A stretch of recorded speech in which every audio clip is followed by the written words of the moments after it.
అంటే రైల్వేస్‌లో కార్గోని స్పీడప్ చేయడానికి గవర్నమెంట్ బాగా ప్లాన్ చేస్తోంది. అంటే గతిశక్తి టెర్మినల్స్ ఒక 200 ఫార్మ్ చేయాలని ప్లాన్ చేస్తున్నారు.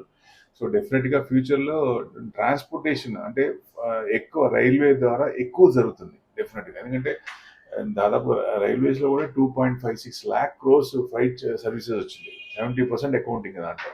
సో, అంటే ఫేజ్ 1 ఇంప్లిమెంటేషన్‌లో గతిశక్తి కార్గో టెర్మినల్స్ దాదాపుగా 100 చేద్దామని పెట్టుకుంటే ఆల్రెడీ 77 ఆర్ రెడీ ఇప్పటికి. సో కమిషన్ ఆల్రెడీ అయిపోయింది. దానికి 5400 క్రోర్స్ అయింది. సో అది వెస్ట్ బెంగాల్, జార్ఖండ్, ఒడిశా, తెలంగాణ, తమిళనాడు, యూపీ వీటన్నిటిలో స్టార్ట్ చేయడానికి రెడీగా ఉన్నాయి. ఆ 100 కంప్లీట్ అయితే నెక్స్ట్ టెండర్ 200 పెట్టుకున్నారు వాళ్ళు. అంటే ఫ్రైట్ ఛార్జెస్ ఎక్కువ, అంటే ఏది దానికి ఎక్కువ ఛార్జెస్ ఉంటాయి కాబట్టి ఈ రైల్వేస్తో ఎక్కువ పంపిస్తూ ఉంటే ఫ్రైట్ ఛార్జెస్ కూడా తక్కువ అవుతాయి. సో డెఫినెట్గా బాగుంటుందనే ఉద్దేశంతో ఎక్కువ మంది అట్రాక్ట్ అవుతారు. ఇంట్లో కూడా ఫ్రైట్ 29% అయింది.